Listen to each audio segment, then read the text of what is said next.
The scream tore through the winter silence like glass shattering. "Please, it's too cold." 8-year-old Evangeline Whitmore stood barefoot in the snow. Her thin summer dress clung to her small frame soaked through from falling ice. Her lips had turned the color of forget-me-nots, the wrong kind of blue. Inside the Chicago mansion, 3-year-old Callum pressed his face against a locked bedroom window. His breath made fog circles on the glass. His sister was outside. He couldn't reach her. He didn't understand why. He only knew how to cry. Victoria Blackwell stood at the kitchen door, arms crossed over her designer cardigan. She watched the child shiver, watched her mall shoulders shake, watched her bare feet sink deeper into the December snow. No emotion crossed Victoria's perfect face. The driveway gate opened.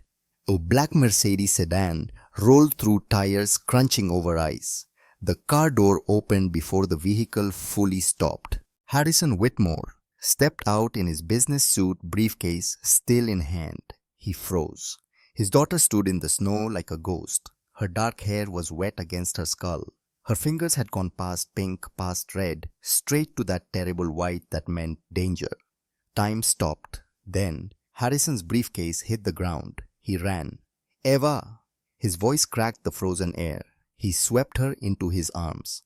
Her skin felt like touching death itself. Cold. So cold. Her whole body convulsed with shivers she couldn't control.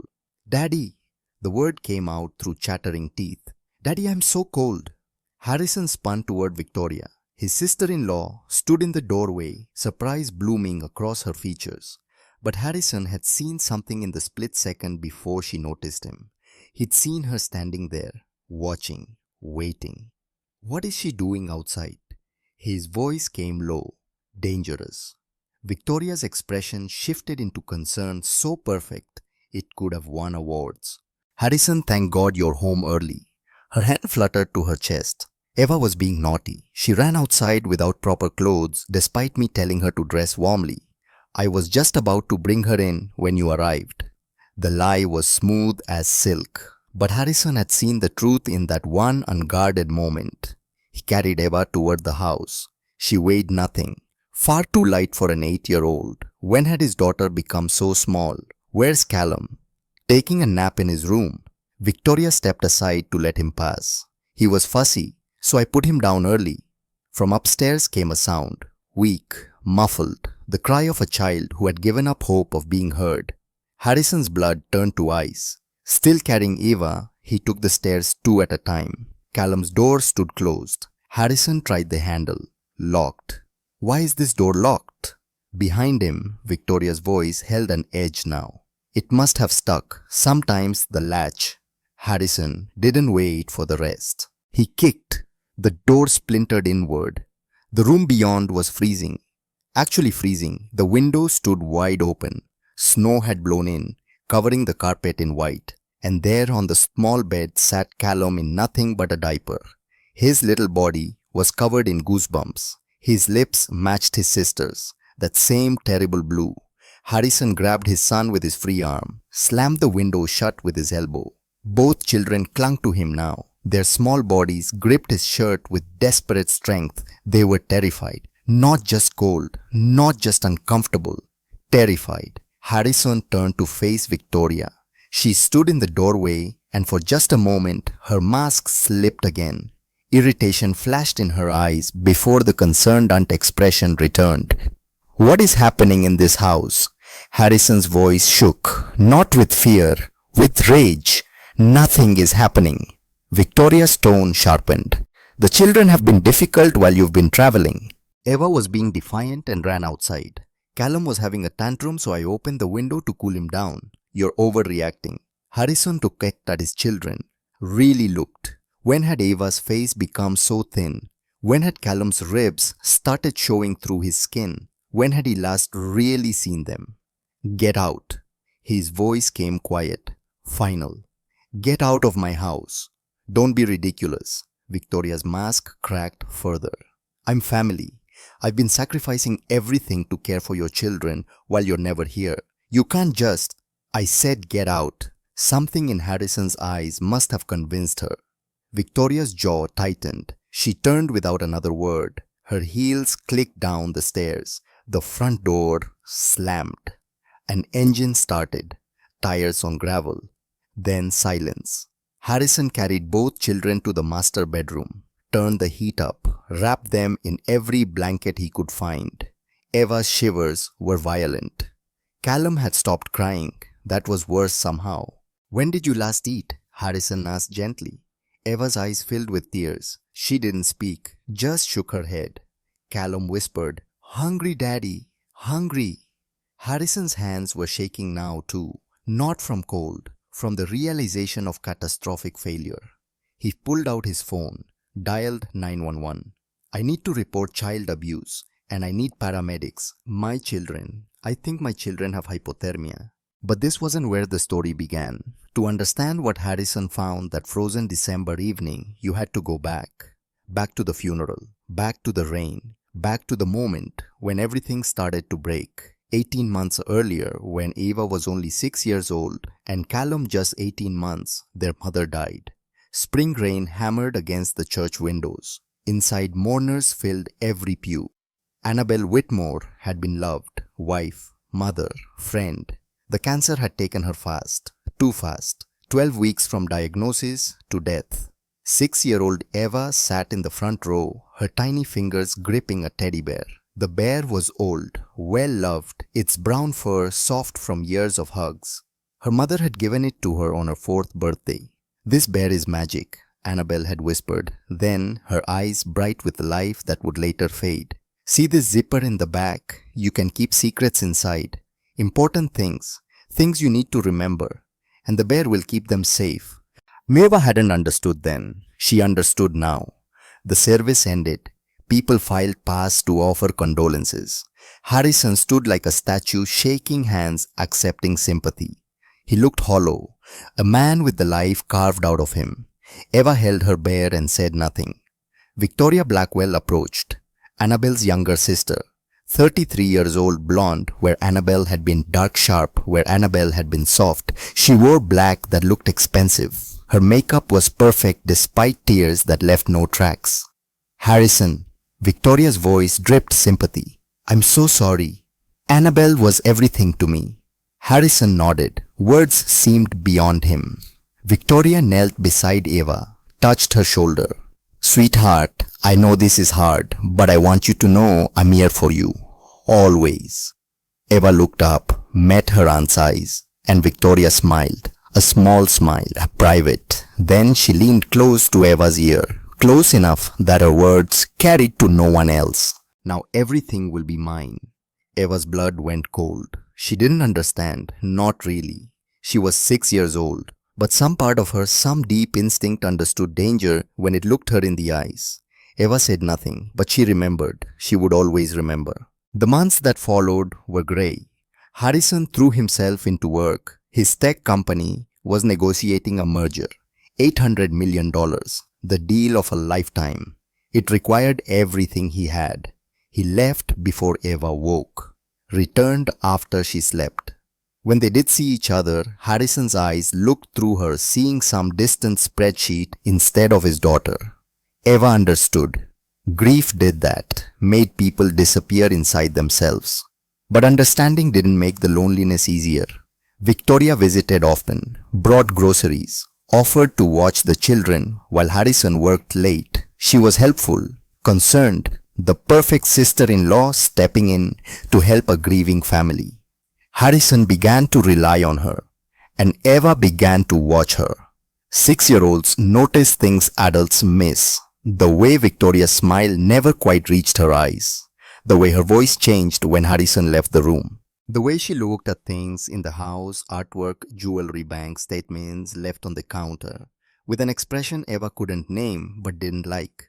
2 months after the funeral, Harrison got the call. "The merger is moving forward, but I need to be in Boston. 6 weeks, maybe 8. I know the timing is terrible, but go." Victoria's voice was warm, supportive.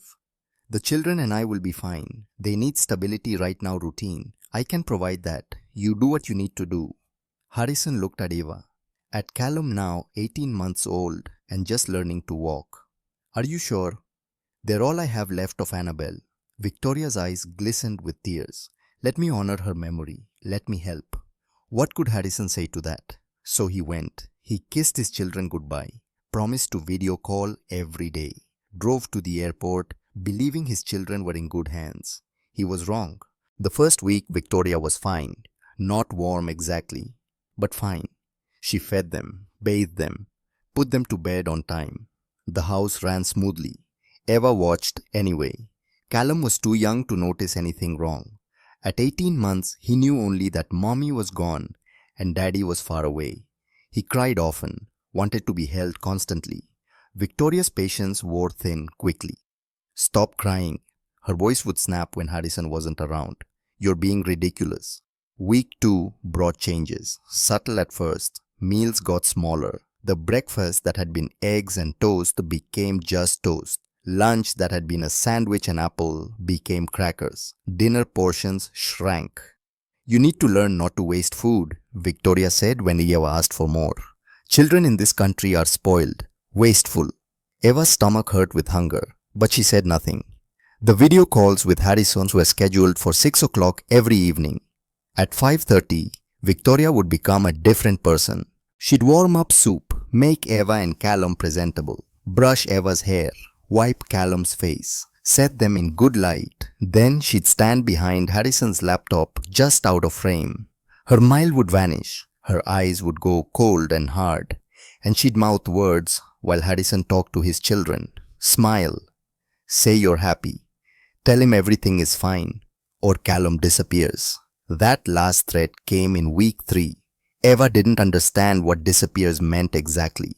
But Victoria's eyes when she said it made Eva's heart pound. So Eva smiled. She told her father everything was wonderful. Aunt Victoria was so nice. The food was yummy. She missed him, but she was okay. She lied. And every lie hurt like swallowing glass. But Eva was smart. Smarter than Victoria realized. Because Eva had learned something from her mother's death. She'd learned that sometimes bad things happen and you can't stop them. You can only survive them, and to survive, you need to be smart. You need to document. Eva found an old notebook in her mother's desk, small purple with a unicorn on the cover. She found a pen, and late at night, after Victoria went to bed, Eva would climb under her covers with a flashlight.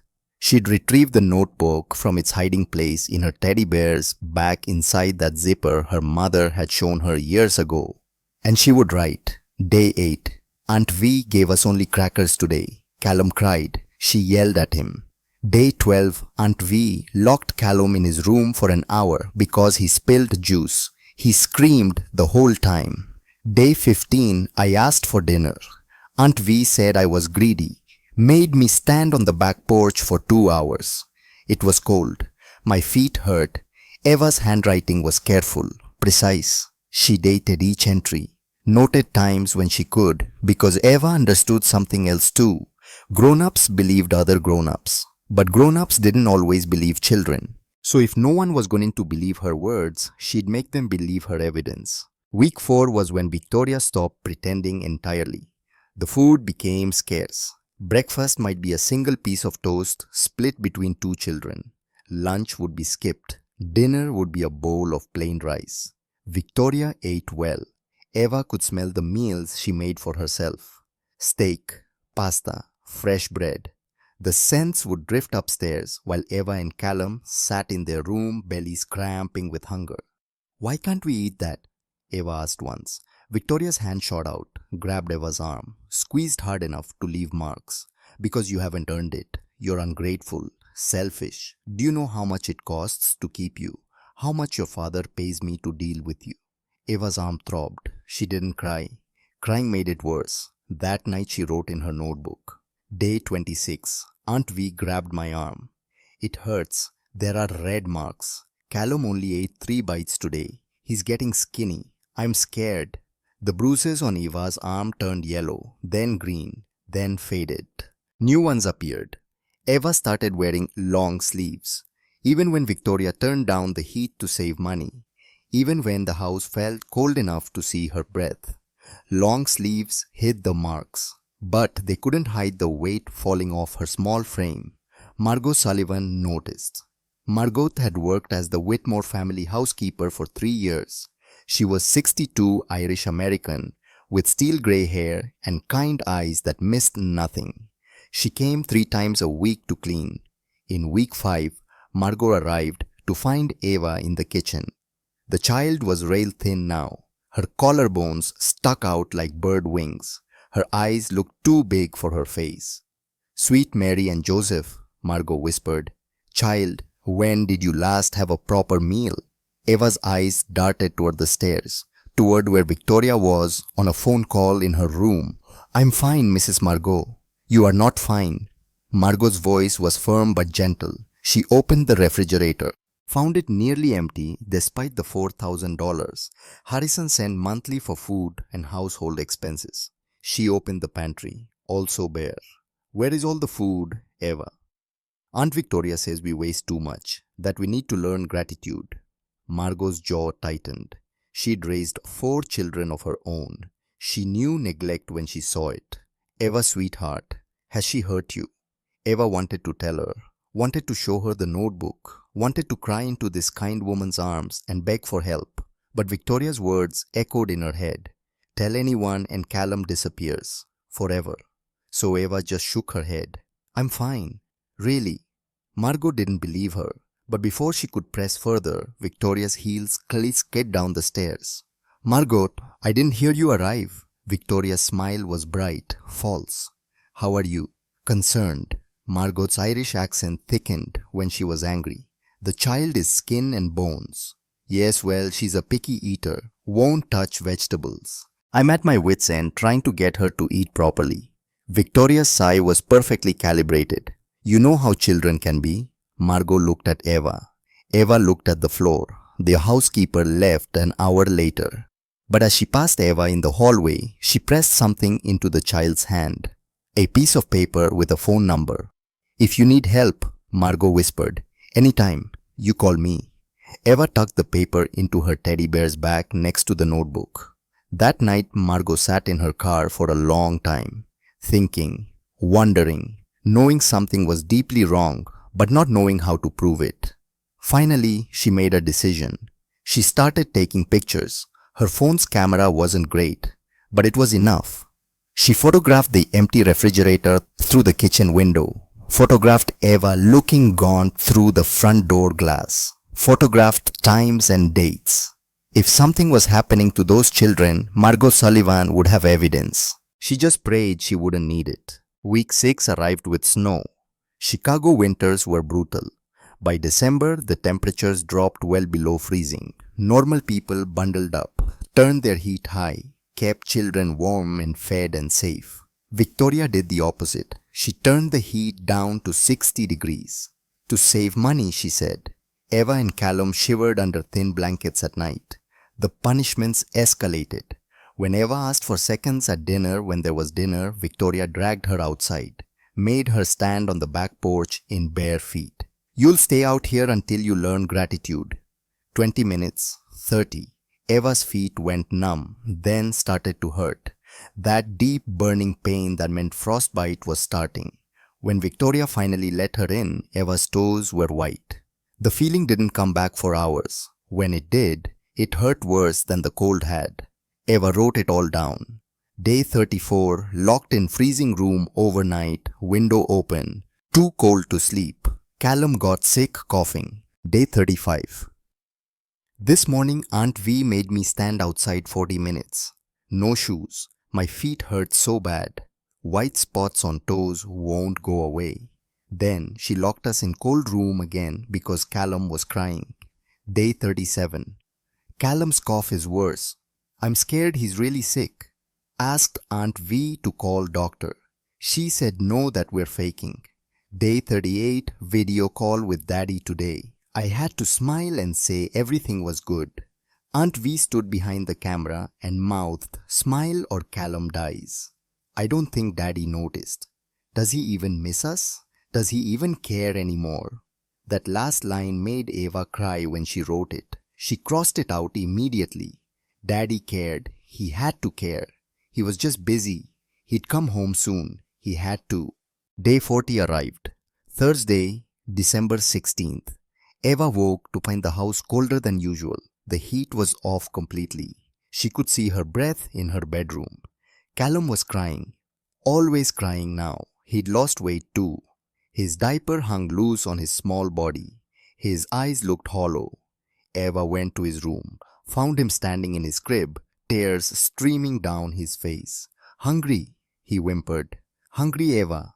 "I know, buddy, I know." Eva had hidden 2 crackers under her pillow. She gave them both to Callum, watched him stuff them into his mouth, crumbs falling. Victoria was downstairs. Eva could hear her on the phone, laughing, her voice light and happy. "Yes, I'll be there. Spa day sounds perfect. I deserve it after dealing with these kids for 6 weeks. Eva's hands clenched into fists. Victoria was planning a spa day with the money that was supposed to feed them while they starved. Something cold and hard settled in Eva's chest. Not fear this time, anger. She went to her room, retrieved her notebook, read through 40 days of abuse, documentation, evidence. It wasn't enough. Adults would say she was exaggerating. They'd say children remember things wrong. They'd believe Victoria's tears and excuses. Eva needed more. She needed something undeniable. That afternoon, while Victoria was in the shower, Eva did something she'd never done before. Something that made her heart pound with fear, but also determination. She went into Victoria's bedroom. The room smelled like expensive perfume. Clothes covered the bed, designer labels Eva recognized from before her mother died. Things Victoria had bought with their money. Eva searched quickly, quietly. She looked through drawers, through bags, under the bed, and there, tucked inside a false bottom in Victoria's jewelry box, Eva found it. A USB drive. It was small, black, unmarked. Eva had no idea what was on it, but something told her it was important. Why else hide it? She slipped it into her pocket. Her hands shook. The shower stopped. Eva ran, made it back to her room just as Victoria's bathroom door opened. She tucked the USB into her teddy bear's back. With her notebook, her heart hammered so hard she thought it might break through her ribs. But she'd done it. She had. Something. Maybe nothing. Maybe everything. That evening, while Victoria made her nightly call to some friend Eva had never met, the child pulled out the old laptop her mother used to use. The one Harrison hadn't taken to Boston. It still worked, barely. Eva plugged in the USB drive with shaking fingers. Files appeared on the screen. Audio files. Eva clicked on the most recent one, pressed play, and heard her aunt's voice clear and cold. "Yes, I'm giving him the pills, just a little bit at a time, in his coffee. He won't notice. Sterling says at this rate another 2 months and it'll look like a heart attack." 40-year-old tech CEO stressed from work. No one will question it. Another voice, male, harsh. And the kids, useful leverage for now. Once Harrison is gone and we have the money, they'll have an accident. House fires are so tragic. Laughter, cold, cruel. Poor Harrison, he'll never see it coming. Eva's hands shook so badly she almost dropped the laptop. They were planning to kill her father. They had killed her mother, the house fire. Everyone said it was an electrical problem. An accident. It hadn't been an accident. Eva thought she might vomit, but she didn't. Instead, she closed the file, removed the USB, tucked it carefully into her teddy bear's bag, and she made a decision. Tomorrow was Friday. Harrison's deal would be finished soon. He'd said so on the last video call. Maybe another week, maybe 2. She could wait. She could survive. And when he came home, she would tell him everything, show him everything. The notebook, the USB, all of it. Eva just had to stay alive that long. Day 42, Saturday, December 18th. Morning came grey and freezing. Eva woke to Callum crying again. She went to his room, found him soaked through. His diaper hadn't been changed since yesterday. The smell was awful. She changed him, found clean clothes. He clung to her like she was the only solid thing in his world. Maybe she was. They went downstairs. Victoria sat at the kitchen table. She was eating scrambled eggs, toast, fresh orange juice. The scents made Ava's mouth water. She and Callum hadn't eaten since yesterday's single bowl of plain oatmeal. Aunt Victoria, Ava's voice came small, careful. Can we please have some breakfast? Victoria looked up. Her eyes were cold. Did I say you could eat? No, but. Then why are you asking? Because I'm hungry. Callum is hungry. We haven't. You haven't what? Victoria's voice dropped to something dangerous. Haven't eaten, poor little rich girl. Do you know what real hunger is? Do you know what it's like to have nothing? Ava didn't understand. Victoria wasn't poor. She'd never been poor. I'm sorry You're greedy, ungrateful, selfish. Victoria stood. Your father pays me $8,000 a month to take care of you. And all you do is complain. I'm not complaining, I'm just outside. The word came like a slap. What is outside now? Maybe standing in the cold will teach you gratitude. But Aunt Victoria, it's snowing and I don't have. Victoria grabbed Ava's arm, the same arm she'd grabbed before. The bruises had just healed. New ones would bloom. She dragged Ava to the back door, threw it open. Wind howled in bringing snow. Please, Aunt Victoria, please don't. Victoria shoved her out. Ava's bare feet hit snow. The cold was instant, shocking. It stole her breath. Wait out there until you learn your lesson. The door slammed. The lock clicked. Ava stood in the falling snow in her thin nightgown. No coat, no shoes, nothing. The cold bit into her immediately. She wrapped her arms around herself, started shivering. Inside, Callum screamed. He beat his small fists against the glass door, trying to reach her. Ava, I'm okay, buddy, she called back. Her voice shook. I'm okay. She wasn't okay. 5 minutes passed. 10, 15. Ava's feet stopped hurting. They went numb. That was worse somehow. Her fingers lost feeling. Her lips felt strange. She couldn't stop shivering. Her whole body convulsed with it. 20 minutes. 30. She tried the door. Locked. She knocked. Pounded. Called out. Victoria appeared in the kitchen window. Looked right at her. Smiled. Walked away. Ava sank down against the door. The cold was everywhere now. In her bones. In her blood. She couldn't think straight anymore. Callum's screaming had faded. He'd exhausted himself. She could see him through the window, curled on the floor, crying silently. Ava thought about her mother, about warm hugs and bedtime stories and the smell of cookies baking. She thought about her father, about whether he'd be sad when she died out here. Because she was going to die, she could feel it. The cold was taking her. She closed her eyes, and then she heard it. The sound of tires on the driveway, a car door opening, footsteps. Ava! Her eyes flew open. Daddy was home. The world tilted. Strong arms scooped her up. Warmth, safety. Daddy! Her teeth chattered so hard she could barely speak.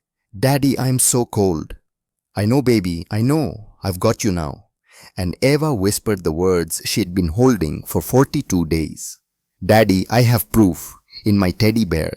I wrote it all down. Everything. And there's a USB. They're going to kill you, Daddy. They already killed Mommy. I have proof. Harrison's steps faltered.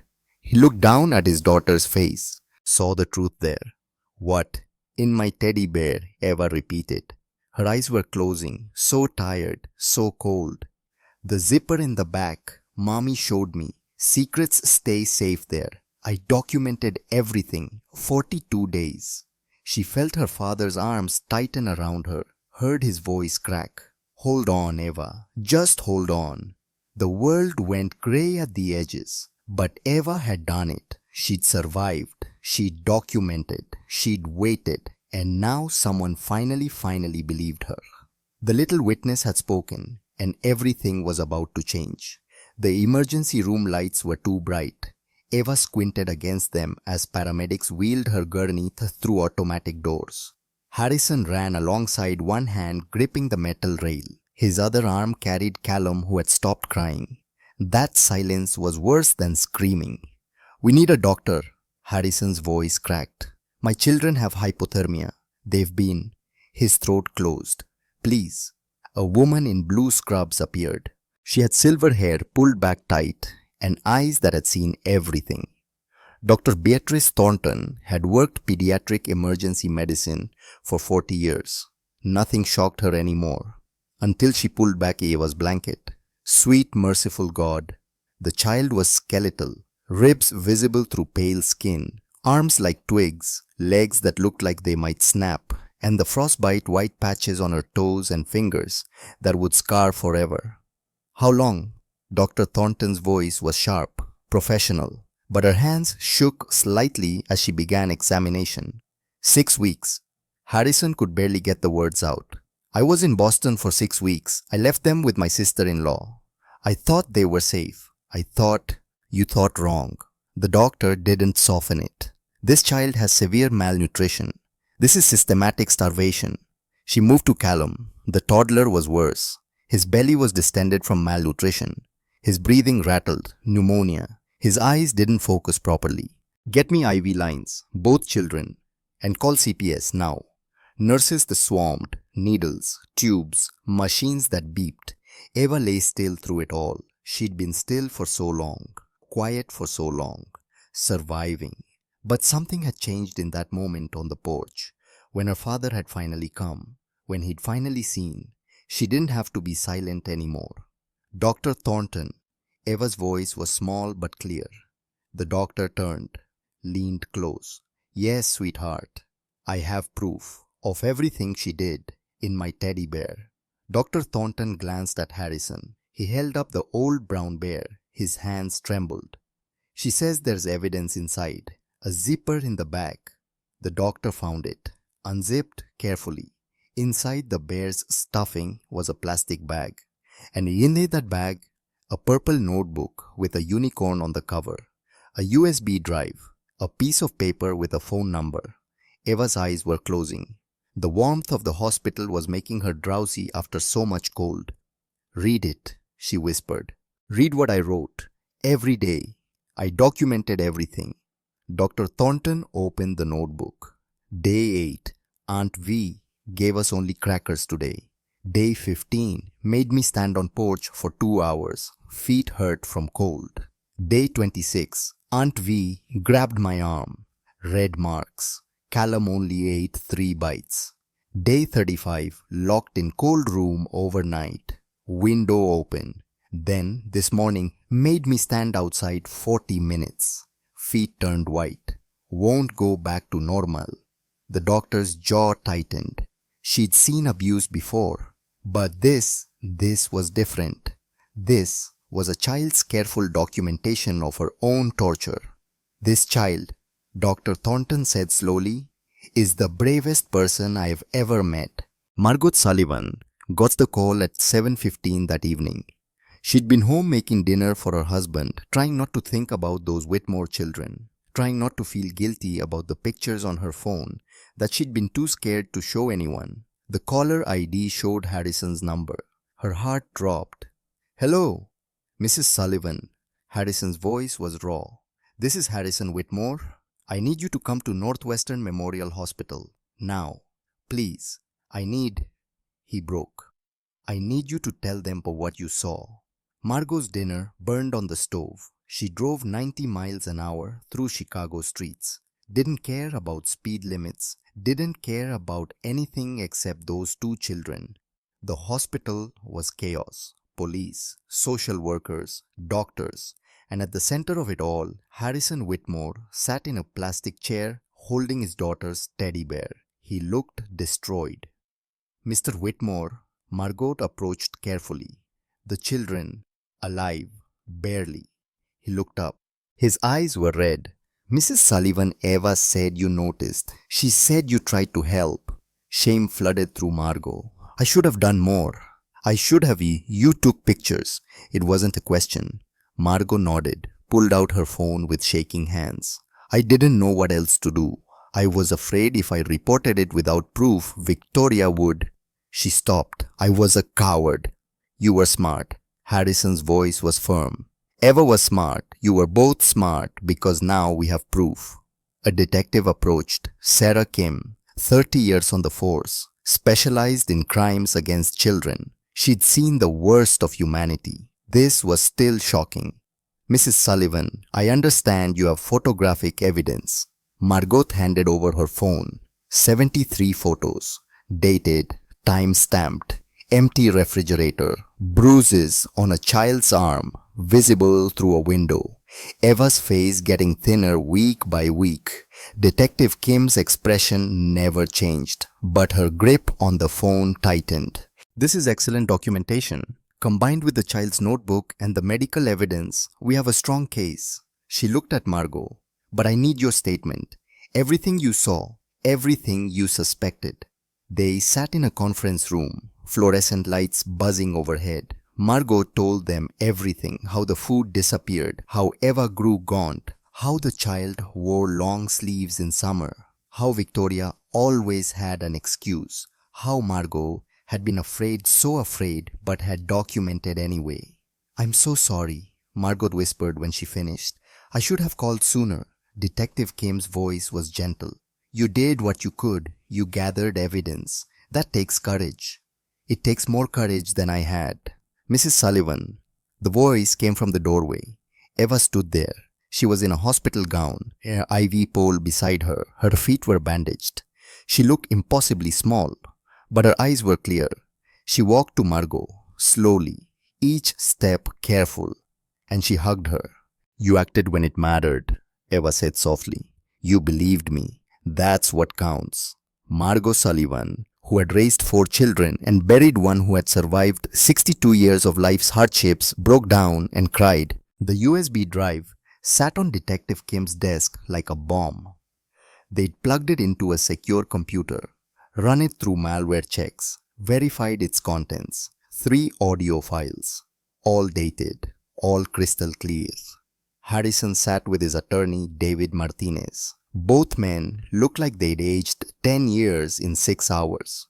You need to prepare yourself, Detective Kim warned. What's on this recording? Just play it. She pressed play. Victoria's voice filled the room. Cold. Calculating. Yes, I'm giving him the pills, just a little bit at a time. In his coffee. He won't notice. Sterling says at this rate another 2 months and it'll look like a heart attack. The male voice, Sterling Blackwell, Victoria's brother. And the kids, useful leverage for now. Once Harrison is gone and we have the money, they'll have an accident. House fires are so tragic. Harrison's face went grey. The recording continued. More details, dosages, timeline, how they'd split the inheritance, how they'd already done this before. The file ended. Silence filled the room. Annabelle. Harrison's voice was barely a whisper. The house fire. Everyone said it was electrical. It wasn't electrical, Detective Kim said quietly. We're reopening that investigation. If this recording is accurate and we believe it is your wife was murdered. The room spun. Harrison thought of Annabelle, of her funeral, of Victoria crying so perfectly, of how she'd volunteered to help, to get close, to wait for her chance. His wife had been murdered, his children had been tortured, and he'd been blind to all of it. I want to see my daughter, Harrison said. His voice was steel now. I want to see Eva. Eva was sitting up in her hospital bed when her father entered. She held her teddy bear, the old brown bear that had kept her secrets safe. Harrison sat in the chair beside her. For a long moment, neither spoke. Then Eva said, Mommy knew. Harrison's head snapped up. What? Eva reached into her teddy bear, pulled out one more thing, a folded piece of paper, old and creased. I found this in Mommy's desk after she died, before Aunt Victoria came. Harrison unfolded it, recognized his wife's handwriting immediately. The letter was dated 2 weeks before her death. Harrison, if you're reading this, something has happened to me. I need you to know I don't trust Victoria. I never have. She looks at you differently when she thinks I'm not watching. She asks too many questions about insurance, about your company, about our will. I think she's dangerous. Please, if anything happens to me, keep her away from our children. Promise me. Whatever she offers, whatever help she provides, don't trust her. Protect Eva and Callum. They're all that matters. I love you. I've always loved you. Annabelle Harrison's hands shook. Why didn't you show me this before? I tried. Eva's voice was small. The day you left for Boston, but you were on the phone. You said you were busy, that we'd talk later. She tried to warn him. His 6-year-old daughter had tried to warn him, and he hadn't listened. Eva. Harrison took her hand, carefully.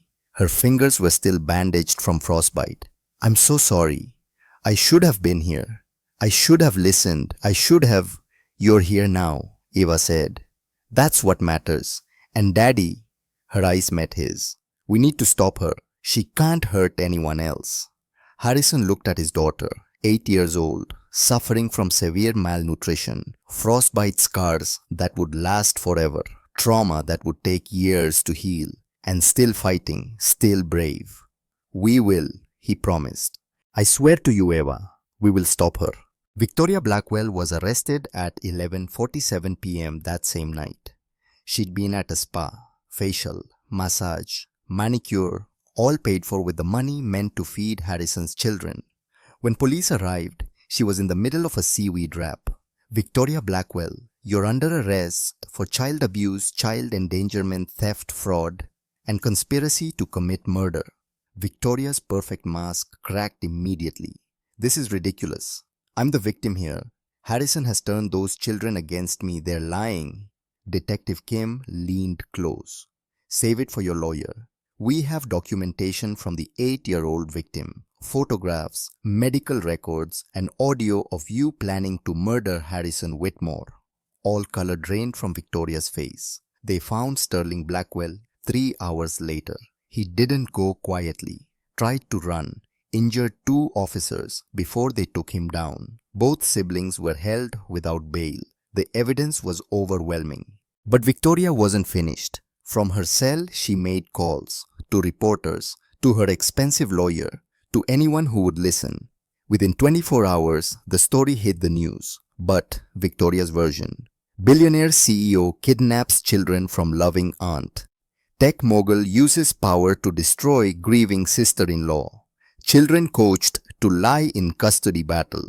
The headlines were brutal. Harrison's lawyer David Martinez was furious. She's trying to poison the jury pool, control the narrative. Can she do that? Harrison asked. She's doing it. Whether she can win that way, David's jaw tightened. We need to get ahead of this. We need people to hear the truth. Penelope Ashford heard the news at her home in Lincoln Park. She'd been Eva's second-grade teacher, had watched the bright, cheerful child slowly fade over the fall semester, weight dropping, energy disappearing, those long sleeves even when the classroom was warm. She'd mentioned concerns to Victoria during a parent-teacher conference. Victoria had smiled. Eva is just a picky eater, and she gets cold easily, but thank you for your concern. Penelope had accepted that. She shouldn't have. Now she sat in her living room watching the news and felt sick. She'd failed that child, but she could still help. Penelope called the police, asked to speak to Detective Kim. I'm Eva Whitmore's teacher, and I need to tell you what I saw. Cordelia Montgomery was 78 years old. She'd lived next door to the Whitmore family for 5 years. She'd been a social worker for 30 years before retiring. She knew abuse when she saw it, and she'd seen it. Cordelia had noticed Eva through her kitchen window, the child getting thinner, the way Victoria would yank her arm, the way Eva flinched. But Cordelia had convinced herself she was imagining things, that she was a paranoid old woman seeing problems where none existed, until she saw the news and recognized Victoria's face, because Cordelia had seen that face before, 5 years ago, in Oregon. Different name, different city, same face. Cordelia's hands shook as she dug through old files. She kept everything. A hazard of being a social worker for 3 decades. And there it was, a newspaper clipping from 2019. Portland, Oregon. Local nanny accused of child abuse, charges dropped after settlement. The photo showed a woman with blonde hair, different style, but the same cold eyes. Victoria Blackwell had been Victoria Hartley then. She'd worked as a nanny for the Wainwright family, had abused their 7-year-old daughter Abigail, locked her in an unheated garage overnight in January. The child and nearly died. The family had paid Victoria $50,000 to go away quietly, to spare their daughter a trial. And Victoria had moved to Chicago, changed her last name slightly, found a new family to destroy. Cordelia called Detective came immediately. Abigail Wainwright was 15 now. She tried to forget what had happened when she was 7, tried to bury the memories of cold and darkness and pain, of a woman who smiled in daylight and turned into a monster at night. Her mother had protected her from a trial, had thought she was doing the right thing, but now that woman had hurt another child. Abigail sat with her mother in their Portland home, watching Chicago news. "That's her," Abigail whispered. "That's the woman who hurt me." Her mother, Margaret Wainwright, felt her blood run cold. "Are you sure?" "I'm sure. I'll never forget her face." Margaret made a decision, the one she should have made 5 years ago. "Pack a bag. We're going to Chicago." "Mom, you're going to testify if you're willing, if you're strong enough." Margaret took her daughter's hands. "I was wrong to protect you from court before. I thought I was keeping you safe, but that woman is still hurting children, and you can help stop her." Abigail was quiet for a long moment. Then she nodded. "I'm strong enough now." The preliminary hearing was set for 10 days after Eva's hospitalization. Harrison's attorney didn't want her to testify. She was too young, too traumatized. The defense would tear her apart, but Eva insisted. "I wrote everything down so someone would believe me," she said. "Now I need to say it out loud. Dr. Thornton cleared her medically. She's stable, physically recovering. But Mr. Whitmore, you need to understand this will be hard on her." "I know. Do you?" The doctor's eyes were fierce. "This child survived 6 weeks of systematic torture. She documented her own abuse because she knew no one would believe her otherwise. She is brilliant and brave, but she's also 8 years old. And what the defense will do to her on that stand, I'll protect her." "You can't. Not there. The best you can do is prepare her and be ready to pick up the pieces after." Harrison wanted to refuse, wanted to keep his daughter safe from more pain. But Eva wasn't asking for protection. She was asking to fight. The courthouse was surrounded by media, cameras, reporters, people screaming questions. Harrison held Eva's hand on one side, Callum on his hip. They'd brought security, lawyers, doctors ready to intervene if needed. But they'd also brought something else, a community. Margot Sullivan walked on Eva's other side. She'd taken leave from her job. Nothing was more important than this. Penelope Ashford met them at the courthouse steps. "I'm here, Eva. I'm sorry I didn't see sooner, but I see now." Dr. Beatrice Thornton joined them. "I've written a full medical report. They'll hear the truth." And Cordelia Montgomery, the elderly neighbor who'd lived next door for 5 years, who'd seen and done nothing until it was almost too late. "I found her previous victim," Cordelia said quietly to Harrison. "Abigail Wainwright. She's here. She's ready to testify." A young woman approached, 15 years old, dark hair, scared eyes, but her jaw was set with determination. "You must be Eva," Abigail said softly. Eva nodded. "I'm the girl she hurt before you, and I'm going to help make sure she never hurts anyone again." Eva looked at this teenage girl, saw her own future, saw survival. "Thank you." They walked into the courthouse together, an army of women, supporting, protecting, bearing witness. Victoria's high-priced lawyer, Stephen Pierce, watched them enter. He looked confident.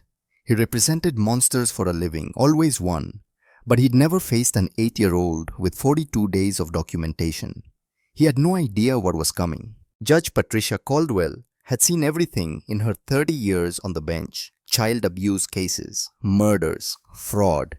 She'd sentenced hundreds of criminals, heard thousands of testimonies. But something about this case made her hands shake as she reviewed the evidence files. A child's notebook, purple unicorn cover, careful handwriting documenting her own torture.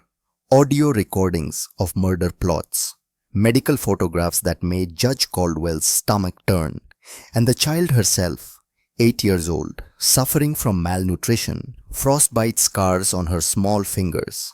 Judge Caldwell had grandchildren, 8, 10, 12 years old. She thought of them cold and starving and terrified. Her jaw tightened. Bring in the defendant. Victoria Blackwell entered in an orange jumpsuit. She'd lost her perfect polish. Her blonde hair hung limp. No makeup, no designer clothes. But her eyes were still cold. She looked at Eva. The child sat in the front row between her father and Margot Sullivan, holding her teddy bear. Victoria smiled. It was a small smile, cruel, meant only for Eva. A smile that said, "You're lying and everyone will know." Eva's hand tightened on her bear, but she didn't look away. She'd spent 42 days being afraid of that smile. Not anymore. Judge Caldwell banged her gavel. This court is now in session. We're here for the preliminary hearing of Victoria Blackwell. The charges are severe aggravated child abuse, child endangerment, attempted murder, conspiracy to commit murder, theft, and fraud. She looked at the defendant. How do you plead? Victoria's lawyer stood. Not guilty, Your Honor. My client is the victim of a vindictive family member who has coached these children to lie. Judge Caldwell's expression didn't change. We'll see. Prosecution, call your first witness. Your Honor, the people call Dr. Beatrice Thornton. The doctor took the stand, sworn in. She testified hundreds of times, always professional, always precise. Dr. Thornton, please describe Evangeline Whitmore's condition when she arrived at the hospital. The child was suffering from severe malnutrition, hypothermia, and frostbite. Her body showed signs of systematic starvation over an extended period. Photographs were presented, blown up, displayed for the court.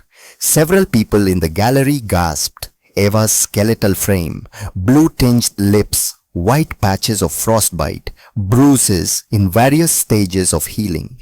In your professional opinion, doctor, how long had this abuse been occurring? At least 6 weeks. The weight loss, the frostbite scarring, the multiple bruises in different stages of healing all indicate prolonged systematic abuse. And the frostbite specifically, consistent with repeated exposure to freezing temperatures for extended periods. This child was deliberately exposed to dangerous cold multiple times. Pierce cross-examined. Tried to suggest Eva was a picky eater, that the cold exposure was accidental. Dr. Thornton shut him down. Sir, I've been a pediatrician for 40 years. I know the difference between a picky eater and systematic starvation. I know the difference between accidental cold exposure and deliberate torture. This was torture. The word hung in the air. Torture. Pierce sat down. Judge Caldwell looked at Victoria. The defendant's face remained blank. No emotion. That blankness was somehow worse than anger. Next witness. The people call Margot Sullivan. Margot took the stand, told her story, showed her photographs, 73 pictures of evidence, of empty refrigerators and bruised children and a little girl disappearing before her eyes. Why didn't you call the police sooner? Pierce demanded. Margot's voice shook. Because I was afraid. The defendant threatened to have me deported if I interfered. And I believed her. I am Irish. My citizenship only came through 5 years ago. I was afraid. But you took pictures. I took pictures because I knew something was wrong. And I knew nobody would believe me without proof. So I gathered proof. Your housekeeper thought you knew better than Miss Blackwell, the children's aunt. I, a mother of 4 and grandmother of 6, knew child abuse when I saw it. The gallery murmured approval. Pierce tried another angle. Isn't it true you were paid less than you wanted, that you held a grudge against my client? Margot looked at him with contempt.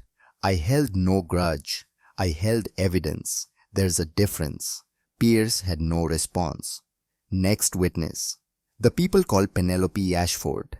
Eva's teacher took the stand, testified about the weight loss, the long sleeves in summer, the way a bright child had faded into silence. I failed her, Penelope said, tears in her eyes. I saw the signs and I didn't push hard enough. I'll regret that for the rest of my life. Then came Cordelia Montgomery, the elderly neighbor who'd recognized Victoria's face. I knew her in Oregon, different name. Victoria Hartley then. She abused the child there too. The family settled quietly, but I kept records, social worker habit. She presented the newspaper clipping, the photo comparison. Victoria's lawyer scrambled. Circumstantial, could be anyone. It's not anyone, said a new voice. Abigail Wainwright stood, walked to the witness stand, 15 years old, trembling but determined. She took the oath.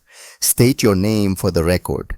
Abigail Wainwright, I'm 15 years old, and when I was 7, Victoria Blackwell, who called herself Victoria Hartley, then worked as my nanny.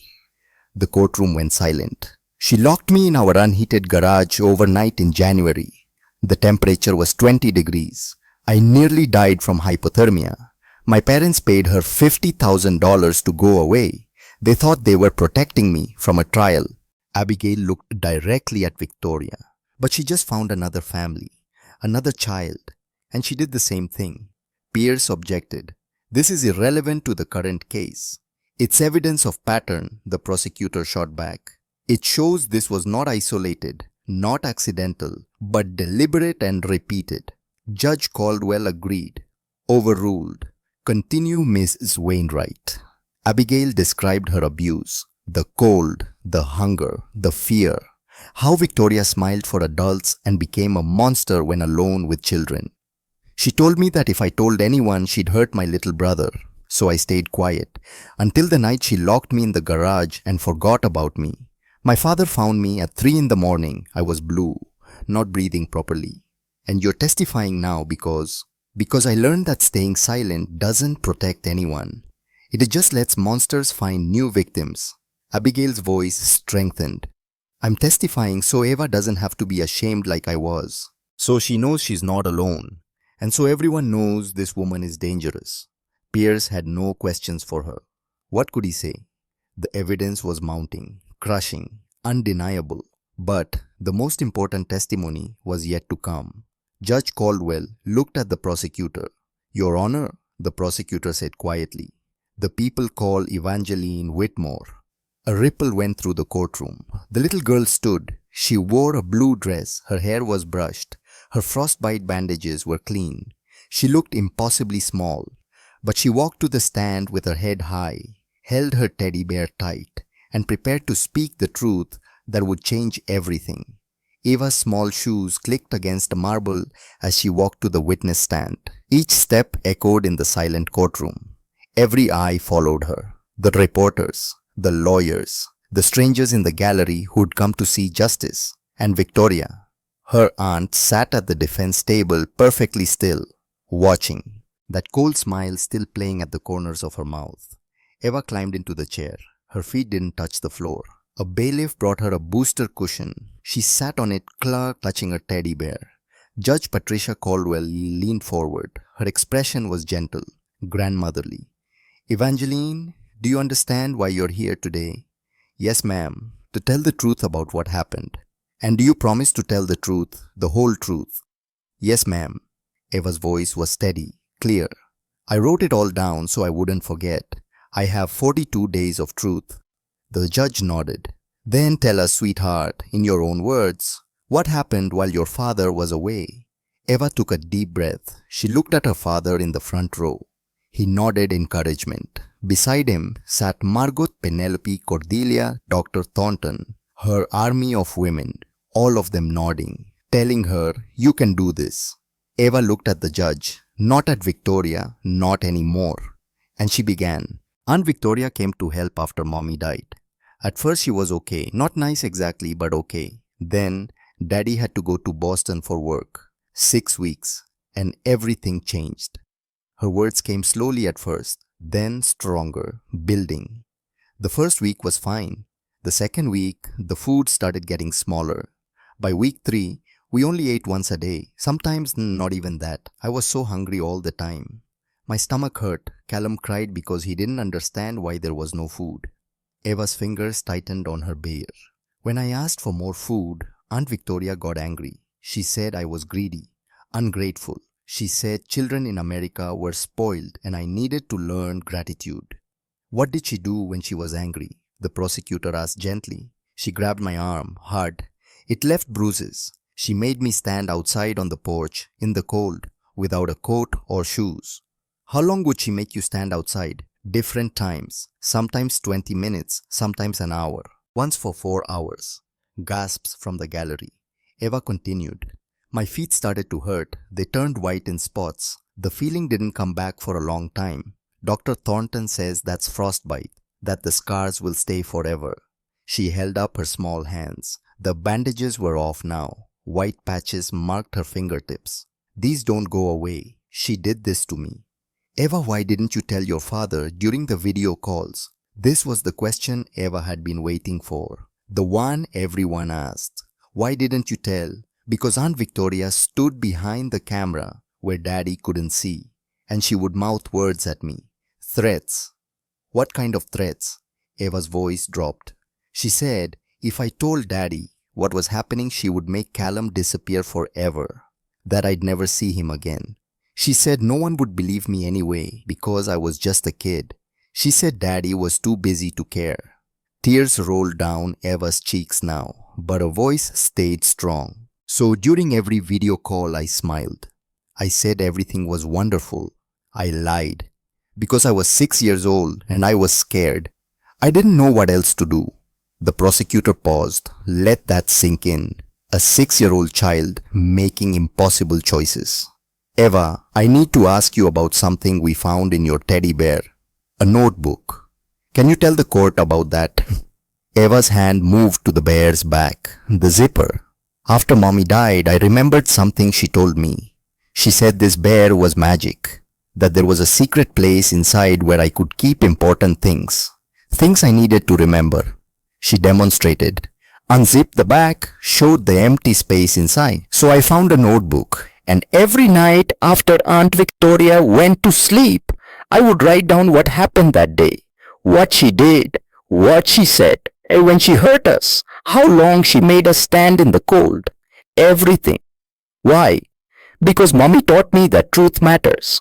And because I knew adults don't always believe children, I needed proof, so I made proof. The prosecutor held up the purple unicorn notebook. Is this your notebook? Yes, ma'am. And are these your words in your handwriting? Yes, ma'am, all 42 days. Selected entries were read aloud. Eva's careful documentation, dates, times, details. Day 26. Aunt V grabbed my arm. Red marks. Callum only ate 3 bites. He's getting so skinny. Day 34. Locked in freezing room overnight. Window open. Too cold to sleep. Callum got sick coughing. Day 35. This morning made me stand outside 40 minutes. No shoes. Feet turned white. Won't go back to normal. Then locked us in cold room again because Callum was crying. Day 38. Video call with Daddy. Had to smile and lie. Aunt V behind camera making threats. Does Daddy even miss us? That last entry broke hearts across the courtroom. The prosecutor's voice was thick with emotion. Eva, you also found something else. A USB drive. Can you tell us about that? Eva nodded. I went into Aunt Victoria's room. I was looking for, I don't know what, just something, proof that she was bad, and I found the USB hidden in her jewelry box. What was on it? Recordings of Aunt Victoria and Uncle Sterling talking about killing my daddy. The courtroom erupted. Judge Caldwell banged her gavel. Order. When silence returned, the prosecutor continued. What did you hear on those recordings? Eva's voice was steady. She'd lived with this knowledge for days now. The shock had worn off. Only the truth remained. Aunt Victoria said she was putting pills in Daddy's coffee. Poison. To make him sick. To make it look like a heart attack. She said once Daddy was dead, she and Uncle Sterling would get all the money. And then... Eva's voice broke slightly. And then they'd make us have an accident too. A house fire. Why a house fire specifically? Because that's how they killed Mommy. The words fell like stones. Victoria's lawyer shot to his feet. Objection. This is speculation hearsay. It's on the recording, Your Honor, the prosecutor said calmly.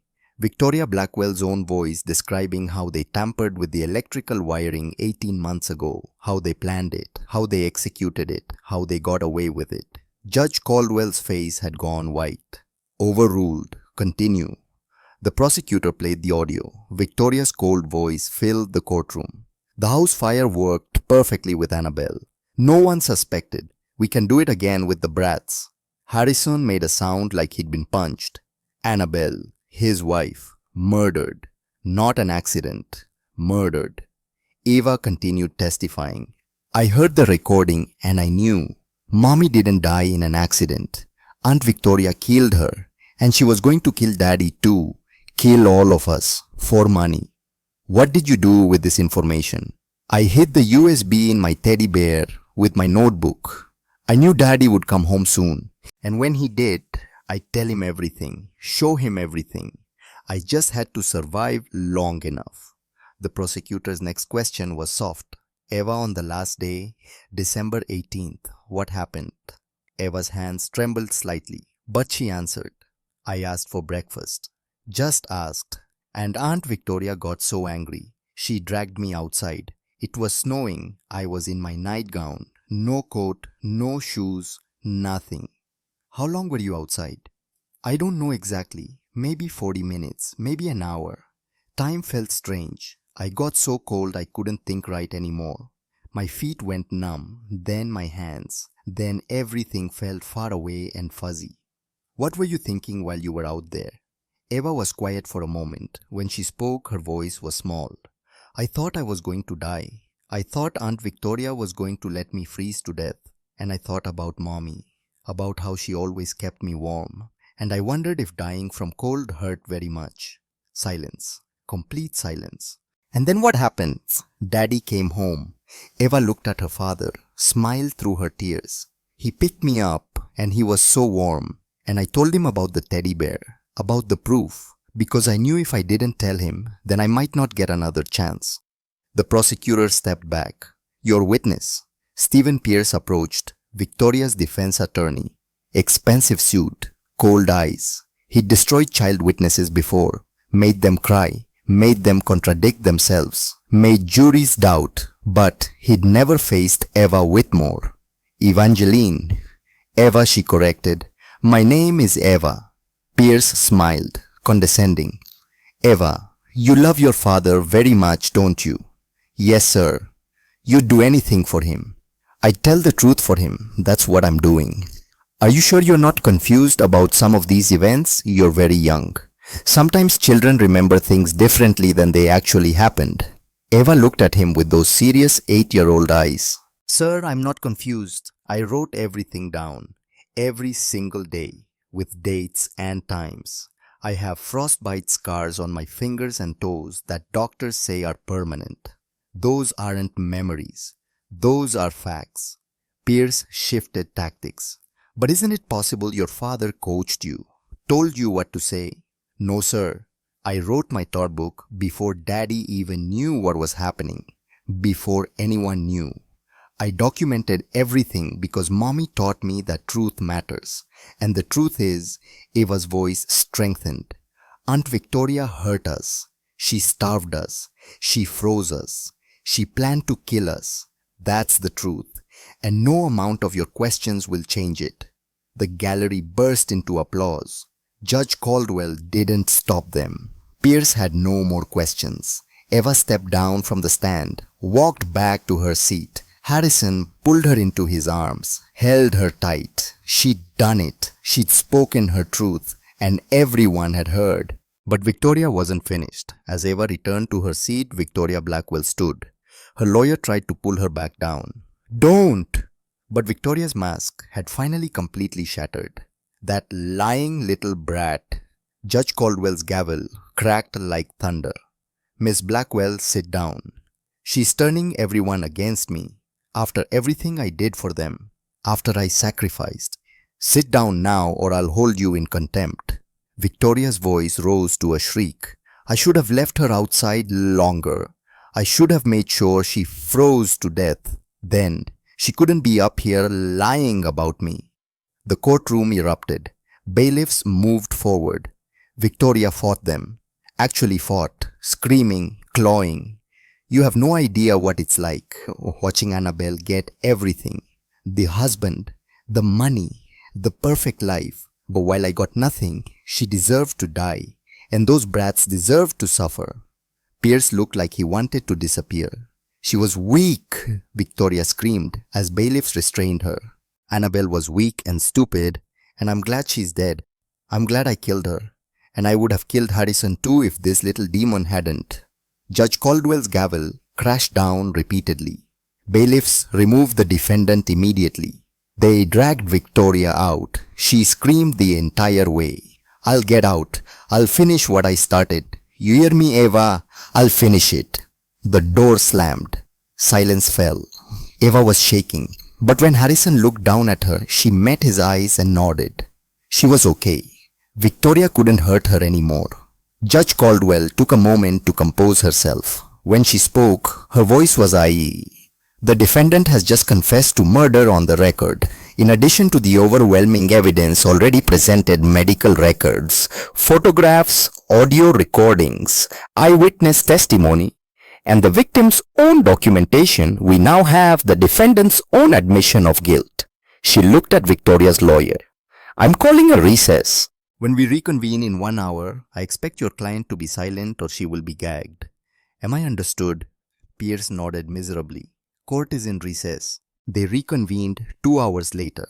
Victoria sat at the defense table in restraints. Silent now, broken, Sterling Blackwell had been brought in. He looked worse than his sister. Already defeated, the evidence against him was equally damning. The audio recordings, financial records showing the poison purchases, his own confession when arrested. Judge Caldwell addressed the court. I have reviewed all evidence presented. The medical documentation, the photographic evidence, the audio recordings, the testimony of multiple credible witnesses, the defendant's own words. She paused. And most compellingly, I have read Evangeline Whitmore's notebook, her all 42 entries, written by a 6-year-old child who had the presence of mind and courage to document her own torture. The judge's voice hardened. This court finds overwhelming evidence to support all charges. This case will proceed to trial. However, given the confession just entered into the record and the severity of evidence, I'm making a ruling now. She looked at Victoria and Sterling. You will both be held without bail until trial, and I'm recommending to the prosecutor that additional charges be filed for the murder of Annabelle Whitmore. The gavel fell. This hearing is adjourned. The trial came 6 weeks later. It lasted 3 days. The jury deliberated for 9 hours. They found Victoria Blackwell guilty on all counts.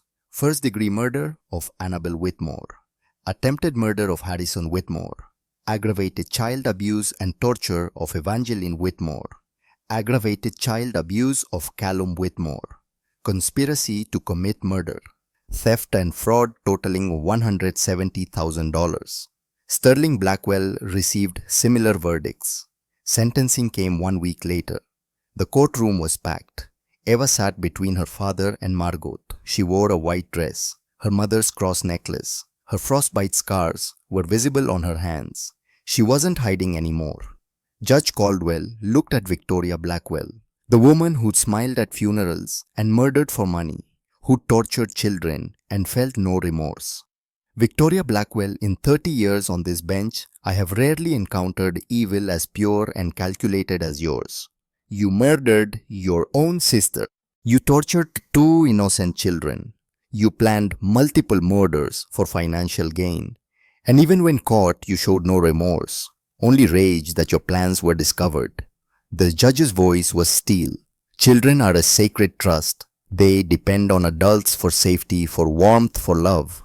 You betrayed that trust in the most fundamental way possible. You weaponized cold and hunger. You turned a home into a torture chamber. You would have killed 2 children to cover your crimes. Judge Caldwell looked at Eva. But you didn't count on one thing.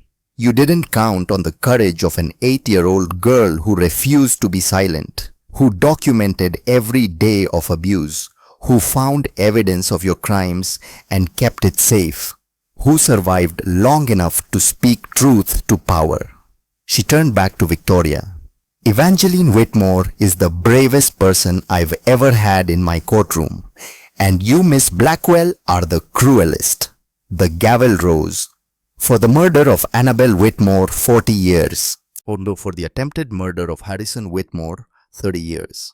For the torture of Evangeline Whitmore, 25 years. For the abuse of Callum Whitmore, 15 years. For conspiracy, theft, and fraud, 10 years. All sentences to run consecutively. Total 120 years in state prison. No possibility of parole. The gavel fell.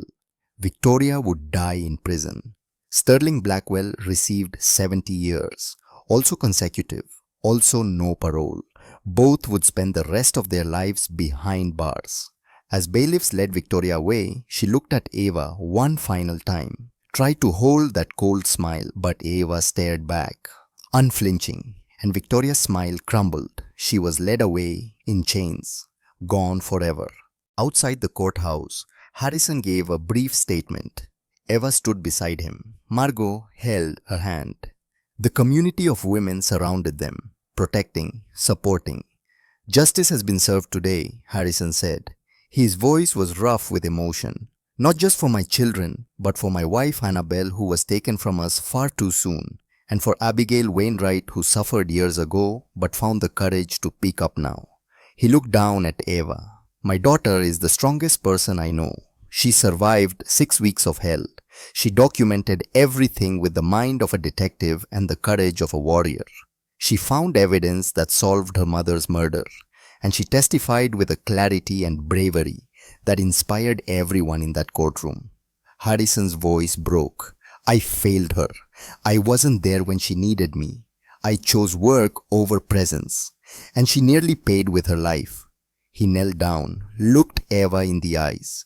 But I'm here now and I will never leave again. I promise you, Eva. I promise you, Callum. You are my priority, always. Eva hugged her father. Reporters shouted questions. But Eva stepped forward to the microphones. Harrison started to pull her back, but she shook her head. She wanted to speak. My name is Eva Whitmore. I'm 8 years old. Her voice was small but clear. What happened to me was really bad, but I survived. And I want other kids to know, if someone is hurting you, tell someone. Keep telling until someone believes you. She held up her teddy bear. Write it down. Hide your notebook somewhere safe. Document everything, dates, times, what happened, because grown-ups believe evidence more than words sometimes. Eva looked at the cameras. Find your Mrs. Margot. Find your Miss Penelope. Find your Miss Cordelia. They exist. They're waiting to help you. You just have to be brave enough to let them. She paused. I was scared every single day. But I survived, and you can too. You're not alone.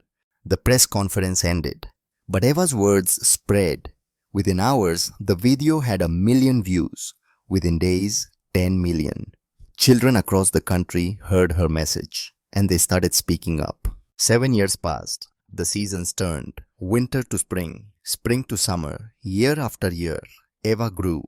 Not just physically though, she reached a healthy weight within that first year, her body healing from malnutrition and cold.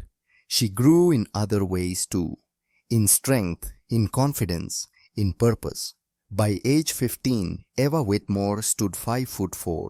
Her dark hair fell to her shoulders. Her eyes held wisdom beyond her years. The frostbite scars on her fingers had faded but never disappeared. She wore them like medals.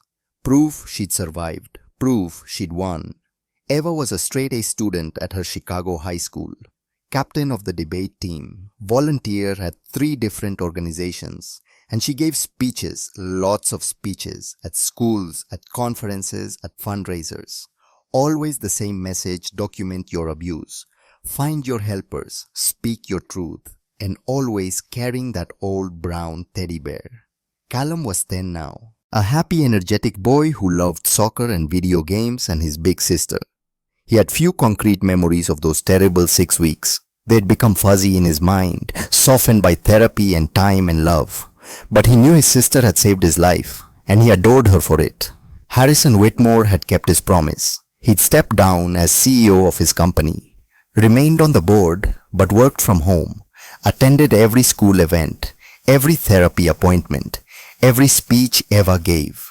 He'd learned his lesson about priorities. Family came first, always, and together they'd built something beautiful from the ashes of trauma. The Annabelle Whitmore Foundation, named for Eva's mother, for the woman who'd taught her daughter that truth matters, who'd shown her the secret zipper in a teddy bear, who'd suspected danger and tried to warn them. The foundation's mission was simple: help abused children document their situations and connect them with believers. They called it BAE, the Teddy Bear Network. The concept was elegant, simple.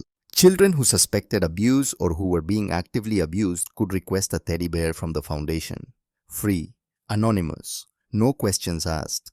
Each bear came with a hidden pocket, a small notebook, a pen, and instructions written in child-friendly language. If someone is hurting you, write it down. Date, time, what happened. Keep the notebook hidden in your bear. When you're ready, tell a trusted adult. Show them your notebook. You have proof. They will believe you. In 7 years, the Teddy Bear Network had sent out over 3,000 bears. 612 children had used their notebooks to escape abuse. 612 lives saved. Because Eva had survived. Because Eva had documented. Because Eva refused to let her suffering be meaningless. It was a Saturday morning in June when Eva sat at her desk in her bedroom. Sunlight streamed through the windows, so different from those cold December days 7 years ago. The room was warm, safe, filled with books and debate team trophies and photographs of happy moments. On her shelf sat the original brown teddy bear, the one her mother had given her, the one that had held her secrets and kept them safe. It was retired now, honored, a reminder of where she'd been and how far she'd come. Eva was writing a letter to child number 613, a girl named Sarah, 10 years old, living in Minnesota, being abused by her stepfather. Sarah had reached out through the foundation's website, used the contact form, asked for help. Eva wrote carefully, "Dear Sarah, my name is Eva. I'm 15 years old. When I was 8, someone hurt me too. I was scared every single day. I didn't think anyone would believe me, but I documented everything. I wrote it down. I kept it safe. And when I finally told people, believed me because I had proof. You can do this too. I'm sending you a teddy bear. Inside is a notebook.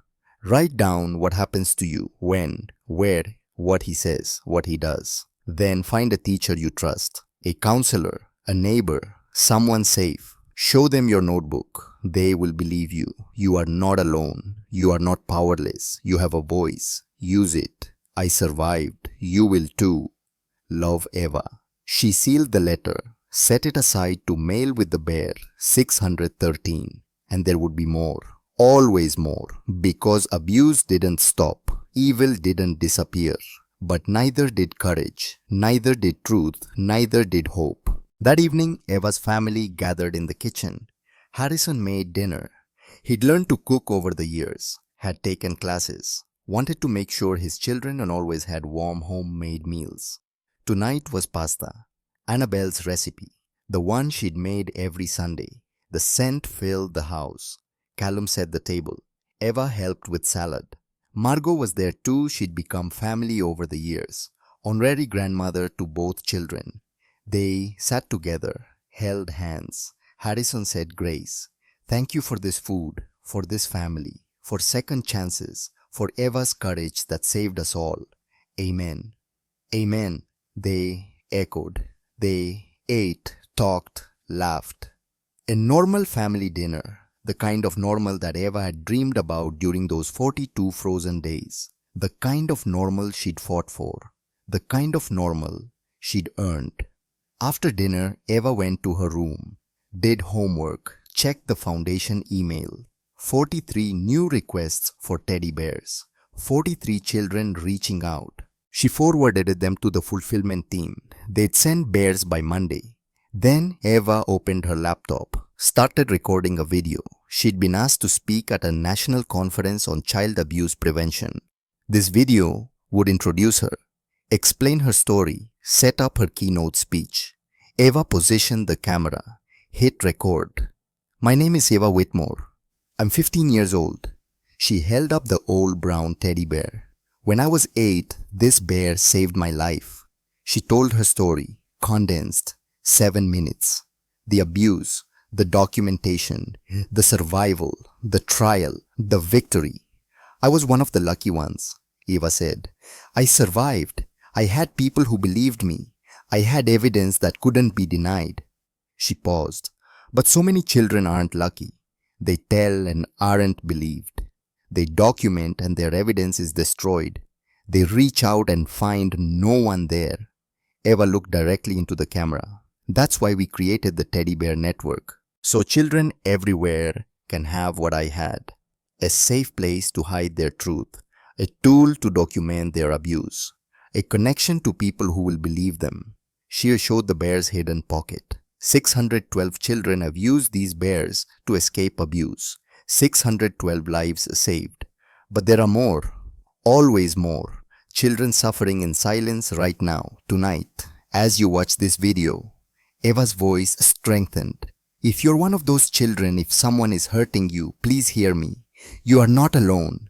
Document what's happening. Write it down. Hide it somewhere safe. Then tell someone. Keep telling until someone listens. If you're an adult watching this, believe children. Listen when they speak. Look for the signs. Be the person someone can tell.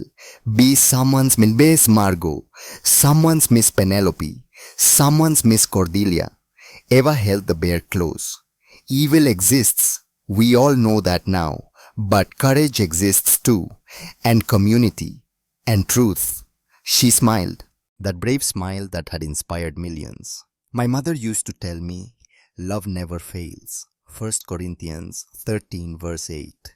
She was right. Love doesn't fail. Truth doesn't fail. Hope doesn't fail." Eva set the bear carefully on her desk. "I survived 6 weeks of cold and hunger and fear. I documented 42 days of abuse. I testified in court at 8 years old. And I helped put away a monster." Her voice dropped, intense, powerful. "If I can do that, you can survive your situation. You can document your truth. You can speak up. You can win." Eva stood. The camera pulled back to show her room. The shelf of books, the debate trophies, the wall of photographs, 612 smiling children, each holding a teddy bear. This is what's possible when one person refuses to stay silent, when one voice speaks truth, when one child decides to fight. She walked to her window, looked out at the Chicago skyline, at the city where her nightmare had happened, and where her victory had been won. Share this video if it touched you. Donate to the Teddy Bear Network if you can. But most importantly, believe children. Listen to them, protect them. Eva turned back to the camera. Because somewhere right now there's a child standing in the cold, hungry, scared, wondering if anyone cares. Her eyes held the weight of experience, of survival, of purpose. Be the person who cares. Be the reason they survive. Eva reached forward.